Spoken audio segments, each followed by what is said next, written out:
Hello everyone, आपण पाहत आहोत strength of material. Strength of material मध्ये लास्ट लेक्चर पर्यंत आपण युनिट नंबर 1 पाहत आहोत, मोमेंट ऑफ इनर्शिया. तर या युनिट मध्ये आपण लास्ट लेक्चर पर्यंत काही कन्सेप्ट पाहिले होते. तर त्यामध्ये मोमेंट ऑफ इनर्शिया आणि त्याची डेफिनेशन पाहिली होती, फॉर्म्युला पाहिला होता. मग सेकंड कन्सेप्ट आपण पाहिला radius of gyration. Third concept आपण पाहिला सेंट्रॉइडल ऍक्सिस. आता बाळांनो आपण नेक्स्ट कन्सेप्ट पाहणार आहोत. पण हा जो नेक्स्ट कन्सेप्ट आहे यामध्ये बाळांनो आपण वेगवेगळ्या स्टँडर्ड शेप करता मोमेंट ऑफ इनर्शियाचा काय फॉर्म्युला असू शकतो ते आपण पाहणार आहोत. चला मग हेडिंग द्या मुलांनो, घ्या. आपला हा टॉपिक नंबर 4 आहे बरं, टॉपिक नंबर 4. ठीक आहे, टॉपिक नंबर 4 मध्ये लिहा फॉर्म्युली for some standard shapes. Formulae for some standard shapes. Formulae for some standard shapes. Okay, आता बाळांनो आपण पाहणार आहोत मोमेंट ऑफ इनर्शिया कॅल्क्युलेट करण्याकरता जे काही फॉर्म्युले आपण यूज करणार आहोत ते फॉर्म्युले आपण या ठिकाणी आता घेणार आहोत. पण फॉर्म्युले फक्त स्टँडर्ड शेपला आहे. स्टँडर्ड शेप म्हणजे कोणते शेप रे? रेग्युलर शेप्स, जसं की रेक्टँग्युलर शेप आहे, स्क्वेअर शेप आहे, सर्क्युलर शेप आहे, हॉलो सर्क्युलर शेप आहे. जर असे काही स्टँडर्ड शेप आले आणि त्याचा moment of inertia find out करण्याची वेळ आली तर तुम्हाला त्या ठिकाणी कुठलाही थेरम यूज करायचा नाही, काही यूज करायचं नाही, फक्त फॉर्म्युला यूज करायचा आहे. त्यासाठी तुम्हाला हे फॉर्म्युले पाठ करावे लागणार आहेत. काही फॉर्म्युले असे जे 10th आहेत आणि काही फॉर्म्युले असे जे नवीन आहेत तुम्हाला या सेमिस्टरला. चला मग मुलांनो माझ्या बरोबरच ड्रॉइंग करा म्हणजे कन्सेप्ट क्लिअर राहतील. चला आता पहिला स्टँडर्ड शेप आपण घेऊ, रेक्टँग्युलर शेप. प्लीज माझ्या बरोबरच लिहा, कुणी मागे राहू नका. रेक्टँग्युलर शेपचे जे काही फॉर्म्युले आहेत ते सर्व बसतात स्क्वेअर शेपला. ओके, रेक्टँग्युलर किंवा स्क्वेअर सेक्शन साठी असलेले मोमेंट ऑफ इनर्शियाचे फॉर्म्युले आपण पाहणार आहोत आता. ओके, चला घ्या. बरं आता मला सांगा बाळांनो, रेक्टँगल कसा दिसतो? या पद्धतीने दिसतो का? पहा बरं, हे बघा असा. ओके, असा रेक्टँगल असतो, राईट का? आता हा जो रेक्टँगल आहे बाळांनो, या रेक्टँगल मध्ये नेहमी लेफ्ट कॉर्नर घ्यायचा. लेफ्ट कॉर्नर कुठे आहे बरं? हे बघा या ठिकाणी लोअर लेफ्ट कॉर्नर घेता यायलाच हवा. याला मी म्हणतो ओरिजिनो. लोअर लेफ्ट कॉर्नरला म्हणायचं ओरिजिनो. त्याचा हा जो काही लोअर लेफ्ट कॉर्नर मधून जाणारा हॉरिझॉन्टल ऍक्सिस कोणता असतो? X axis. Lower left corner मधून जाणारा व्हर्टिकल ऍक्सिस कोणता असतो? Y axis. इथपर्यंत क्लिअर? हे आपण सेंट्रॉइड मध्ये करत होतो, लोअर लेफ्ट कॉर्नर घेऊन. आता मला त्याचा सेंट्रॉइड पाहिजे बरं का. तर सेंट्रॉइड घेण्याच्या अगोदर याचे डायमेन्शन या ठिकाणी मी तुम्हाला शो करतो. हे काय लेंथ आहे आणि ही काय विड्थ आहे. पण लक्षात ठेवा नेहमी आपण काय म्हणणार आहे, लक्ष द्या बरं का. जे आडवं डिस्टन्स आहे ना, हॉरिझॉन्टल डिस्टन्स, त्याला आपण लेंथ म्हणायचं नाही. मग काय म्हणायचं? कायम म्हणायचं विड्थ. काय म्हणायचं?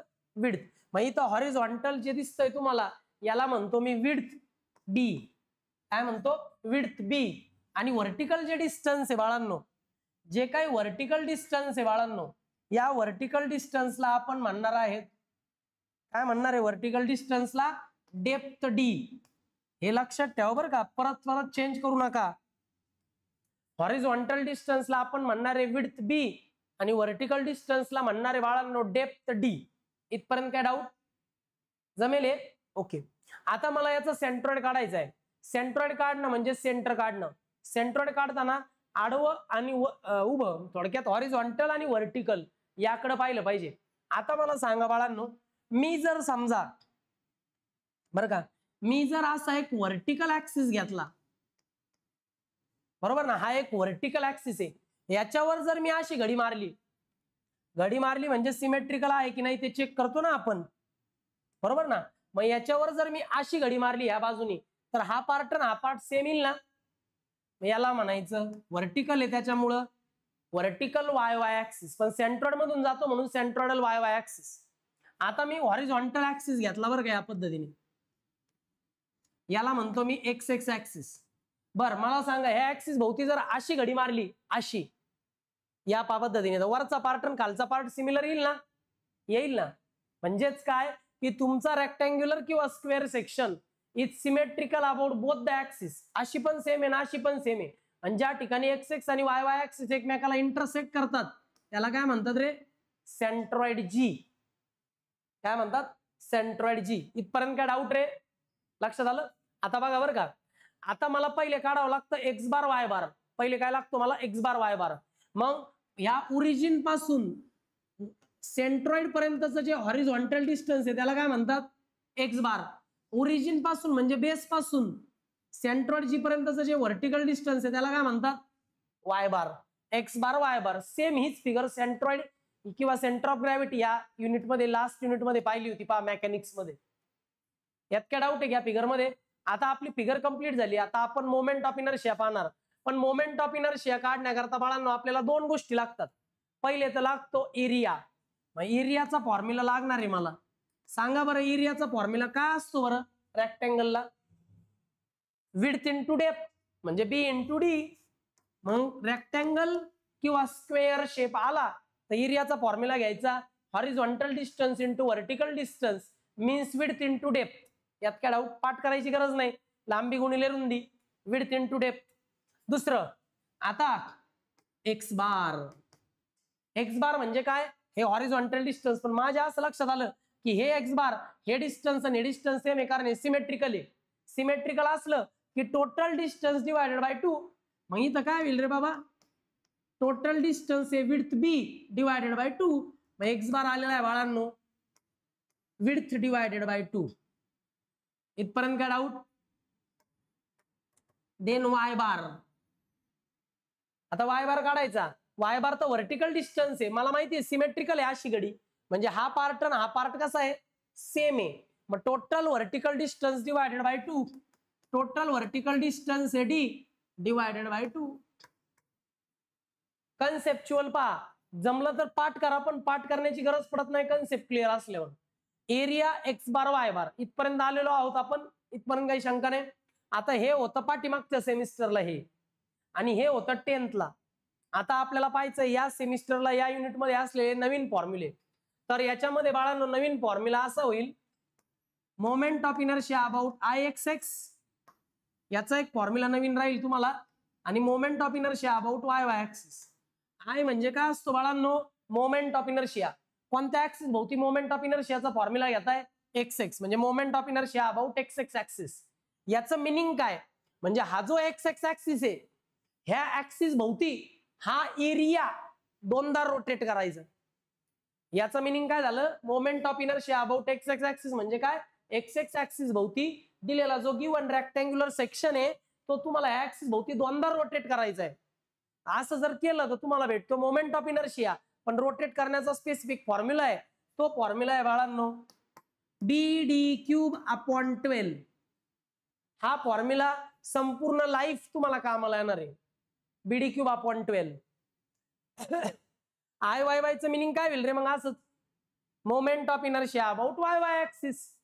मग मोमेंट ऑफ इनर्शिया मी फाइंड आउट करणार आहे बाळांनो वाय वाय ऍक्सिस भोवती, म्हणजे ह्या व्हर्टिकल ऍक्सिस भोवती हा एरिया दोनदा रोटेट करायचा आहे. मग फॉर्म्युला काय होतो त्याचा, डी बी क्यूब अपॉन 12. डी बी क्यूब अपॉन 12. तुम्ही म्हणले सर फॉर्म्युले आले कसे डेरिव्हेशन, तर तुम्हाला सिलेबसला डेरिव्हेशन नाही, मीन्स तुम्हाला फक्त फॉर्म्युले पाठ करायचे आय एक्स एक्स आणि आय वाय वाय चे. ओके चला लिहून घ्या. ऑनलाईनचे मुलं स्क्रीनशॉट घ्या.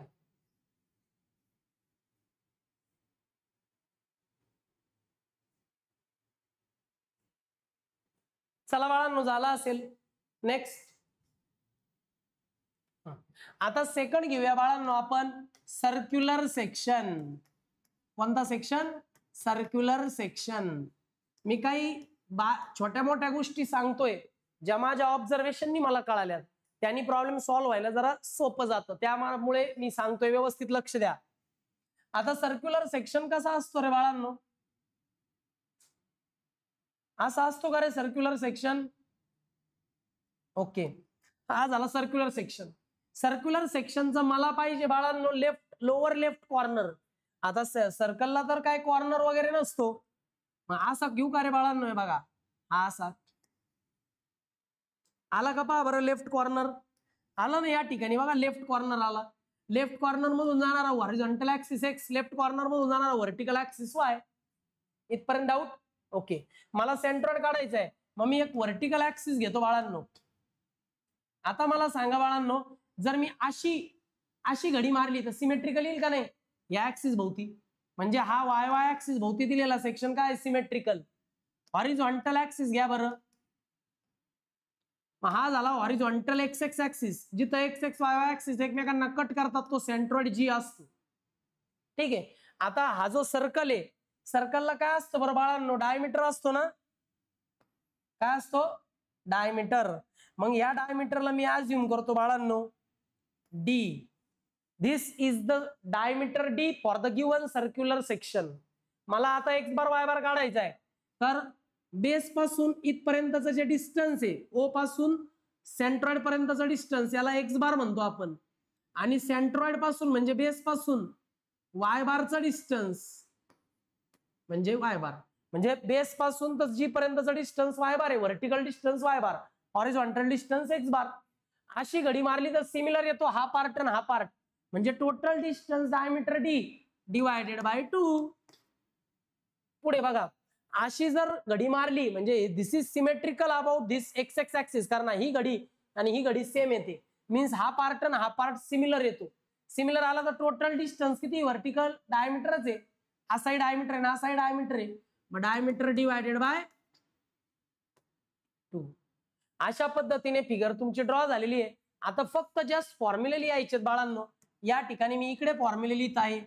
एरियाचा फॉर्म्युला आता तुम्ही 10th ला शिकलेत. सर्कलच्या एरियाचा फॉर्म्युला, सर्कलच्या एरियाचा formula pi by 4d square आहे. पहा, डायमीटर यूज केला तर पाय बाय 4d स्क्वेअर आहे. तुम्हाला वाटलं सर रेडियस पाहिजे, मग पाय आर स्क्वेअर वापरा. जर तुम्ही डायमीटर यूज करताय तर पाय बाय 4d स्क्वेअर, जर तुम्ही रेडियस यूज करताय तर पाय आर स्क्वेअर. समजलं? नेक्स्ट, आता बाळांनो एरिया तर झाला. आता एक्स बार आणि पाय बार. आता तुमच्या असं लक्षात येईल की एक्स बार पण डायमीटर डिवायडेड बाय 2 आहे, वाय बार पण डायमीटर डिवायडेड बाय 2 आहे. दिलेला सेक्शन एक्स एक्स आणि वाय वाय ऍक्सिस भोवती सिमेट्रिकली. आता जर एक्स बार वाय बार सेम येतोय म्हणजे एक्स बार वाय बारचा फॉर्म्युला एकदमच लिहू शकतो आपण. चला, हे तर आपण पाठीमागच्या सेमिस्टरला पाहिलं मेकॅनिक्स मध्ये बरं का बाळांनो. आता लक्षात ठेवा माझं ऑब्झर्वेशन बरं का, की जेव्हा जेव्हा कुठल्याही सेक्शन करता एक्स बार आणि वाय बारची व्हॅल्यू सिमिलर येते, जेव्हा जेव्हा एक्स बार वाय बार सेम येतो तेव्हा आय एक्स एक्स आणि आय वाय वाय ची व्हॅल्यू सुद्धा सेम येते. जर एक्स बार वाय बार एखाद्या सेक्शनचा सिमिलर आला तर I x X I Y Y सुद्धा सिमिलर येतो. मग सर्क्युलर सेक्शन करता I x X I Y Y चा फिक्स फॉर्म्युला आहे pi by 64d⁴. This is the formula for moment of inertia about x axis and moment of inertia about y axis. x x भोवती दोनदा rotate केला, y y भोवती दोनदा rotate केला, तर हा फॉर्म्युलाने काय येतो? Moment of inertia. याचा देखील स्क्रीनशॉट घ्या. हा फॉर्म्युला तुम्हाला या सेमिस्टरला नवीन आहे, हे लक्षात ठेवायचं. हा लास्ट सेमिस्टर 10th ऑनलाईनचे मुलं स्क्रीनशॉट घ्या.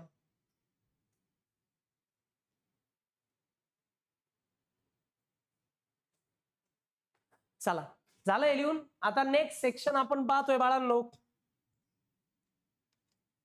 थर्ड सेक्शन आपण पाहतोय बाळांनो, semi circular section. Semi circular section म्हणजे काय रे? Semi circle. आता मला सांगा बाळांनो, सेमी सर्कल कसा असतो? असा असतो का? पहा बरं, असा सेमी सर्कल असतो की नाही? असतो. सेमी सर्कलचा हा झाला left corner, lower left corner O, त्याच्यातून जाणार horizontal axis X, vertical axis Y. आता सेंट्रॉइड काढायचा असेल तर व्हर्टिकल ऍक्सिस शो करावा लागेल आपल्याला. हा हॉरिझॉन्टल ऍक्सिस शो करावा लागेल, हा vertical Y Y axis, vertical x X axis, ज्या ठिकाणी एकमेकांना इंटरसेक्ट केलं ते सेंट्रॉइड जी. ओके, एक्स बार वाय बार काढायचा असेल तर अगोदर आपल्याला काही गोष्टी लिहून घ्याव्या लागतील. इकडे लक्ष लक्ष द्या. मला कोणी सांगू शकतं का, इकडे लक्ष द्या बरं का, मला सांगा ही जी लेंथ आहे ही या सेमी सर्कलची काय? सर्कल म्हणलं की डायमीटर नाही तर रेडियस. हा काय बरं, रेडियस आहे का डायमीटर आहे? Very good, this is a diameter. आणि हे काय बरं सांगा, रेडियस आहे का डायमीटर? हा काय, रेडियस का डायमीटर? रेडियस. व्हेरी गुड, हा रेडियस आर आहे. This is radius R and this is diameter D. Horizontal semi circle मध्ये असतो डायमीटर, व्हर्टिकल रेडियस आहे. बघा ना तुम्ही, इथे जर कर्कटक ठेवलं तर असा राऊंड होईल ना, म्हणजे एवढा रेडियस झाला. आणि इकडं रेडियस आणि इकडं रेडियस म्हणजे हे काय झालं, आर. लक्षात ठेवा, एवढं डिस्टन्स आहे रेडियस आर आणि एवढं डिस्टन्स आहे रेडियस आर. रेडियस रेडियस मिळून डायमीटर. आता मला सांगा, ओ पासून म्हणजेच या लोअर लेफ्ट कॉर्नर पासून सेंट्रॉइड पर्यंतचं डिस्टन्स म्हणजे काय, एक्स बार. आणि बेस पासून सेंट्रॉइड पर्यंतचं डिस्टन्स म्हणजे काय, वाय बार. एक्स बार वाय बारचे सेमी सर्कलचे फॉर्म्युले लास्ट सेमिस्टरला पाहिले होते, तरी पण या ठिकाणी आपण लिहितोय बाळांनो. द्या इकडे लक्ष. चला मला सांगा आता एरिया. एरियाचा फॉर्म्युला जर तुम्ही रेडियसच्या बाजूने पाहिला, रेडियस घेऊन, तर पूर्ण सर्कलचा एरिया काय होतो रे, पाय आर स्क्वेअर म्हणजे होल सर्कलचा एरिया. त्याचा हाफ आहे, हा हाफ. सेमी म्हणजे हाफ, मग डिवायडेड बाय 2 करा, हाफ येऊन जाईल. तुम्ही म्हटले सर पाय बाय 4d स्क्वेअर आहे, तो होल सर्कल आहे, मग हाफ सर्कलचा फॉर्म्युला काय होईल, pi by 8d square. एरियाचा formula कोणताही वापरा, आन्सर तेच येणार. फक्त इथं रेडियसची व्हॅल्यू घ्यायची, तर डायमीटरची व्हॅल्यू घ्यायची. एक्झामला ते रेडियस देतील किंवा डायमीटर देतील, दोन्हीपैकी एक व्हॅल्यू घ्यायची आणि ती वापरायचा फॉर्म्युला. रेडियस दिला तर मल्टिप्लाय बाय 2 केलं का डायमीटर येतो, डायमीटर दिला तर डिवायडेड बाय 2 केलं की रेडियस येतो. काय डाऊट? आता एक्स बार वाय बार हे फॉर्म्युले लास्ट सेमिस्टरला झालेले आहेत बरं का, एक्स बार वाय बारचे, पण तरी पण कन्सेप्ट क्लिअर करून घ्या. एक्स बार म्हटलं की हे बघा, हा हॉरिझॉन्टल डिस्टन्स आहे. मग पाहायचं बाळांनो, ह्या ऍक्सिस भोवती वाय वाय ऍक्सिस भोवती जर घडी बसली तर एक्स बार लगेच येतो, आणि याच्या भोवती सिमेट्रिकल बसली घडी तर बाळांनो वाय बार लगेच येतो. बघा हे आता पहा तुम्ही, वाय वाय ऍक्सिस भोवती जर अशी घडी मारली, हा पार्ट आणि हा पार्ट सेम येतो की नाही, येतो, म्हणजे सिमेट्रिकल आहे वाय वाय ऍक्सिस भोवती. मग बघा बरं, एक्स बार म्हणजे काय येईल, काय एक्स बार म्हणजे टोटल डायमीटर डिवायडेड बाय 2. पण डायमीटर डिवायडेड बाय 2 म्हणजे कोण आहे पहा बरं, रेडियस आर. म्हणजे एक्स बारची व्हॅल्यू आली रेडियस आर. रेडियस आर म्हणा, नाही तर डायमीटर डिवायडेड बाय 2 म्हणा. एक्स बार मिळालेला आहे. वाय बार, वाय बार काढायचा असला तर एक्स एक्स ऍक्सिस भोवती घडी मारून पाहिजे. अशी जर घडी मारली, हा पार्ट आणि हा पार्ट सिमिलर येत नाही, म्हणजे इथं तुम्ही डिवायडेड बाय 2 करून रेडियस वाय बार काढू शकत. आज सांगा बरं, वाय बारचा काय फॉर्म्युला होता, तुम्हाला आठवत असेल काय फॉर्म्युला होता?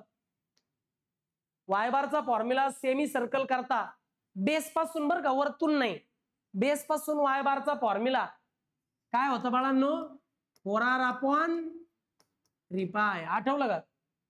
वाय बारचा फॉर्म्युला होता 4r/3 pi. This is the formula for Y bar for the semi circle from base. याला बेस म्हणतात बरं का बाळांनो, काय म्हणतात, बेस ऑफ सेमी सर्कल. मग सेमी सर्कलच्या बेस पासून सेंट्रॉइड पर्यंतचा डिस्टन्स म्हणजे वाय बार आहे, 4r/3 पाय. फॉर्म्युला बेस पासून या, वरतून नाही, कारण सेमी सर्कल उलटा सुलटा कसाही येतो म्हणून.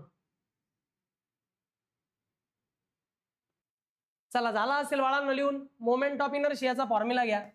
Ixx चा फॉर्म्युला सेमी सर्क्युलर सेक्शन करता Ixx चा फॉर्म्युला पाठ करा बरं का, 0.11 multiplied by radius raise to 4.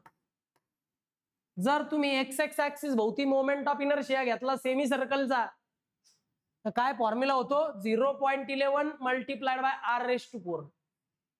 आणि आय वाय वाय चा फॉर्म्युला, जर तुम्ही वाय वाय ऍक्सिस भोवती मोमेंट ऑफ इनर्शिया घेतला सेमी सर्कलचा, फॉर्म्युला येतो pi by 8 R raise to 4.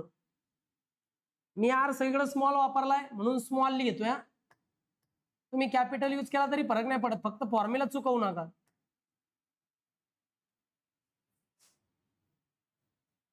Okay, घ्या बरं लिहून. चला, सर्व काही तुमच्या स्क्रीनवर आहे. सेमी सर्कलचे सर्व फॉर्म्युले, त्यातले हे 2 नवीन आहेत, तुम्हाला लिहून घ्या, स्क्रीनशॉट घ्या. आता राहिलेले जे सेक्शन आहेत ते आपण नेक्स्ट लेक्चरला पाहू, त्याचे फॉर्म्युले. Okay, by students.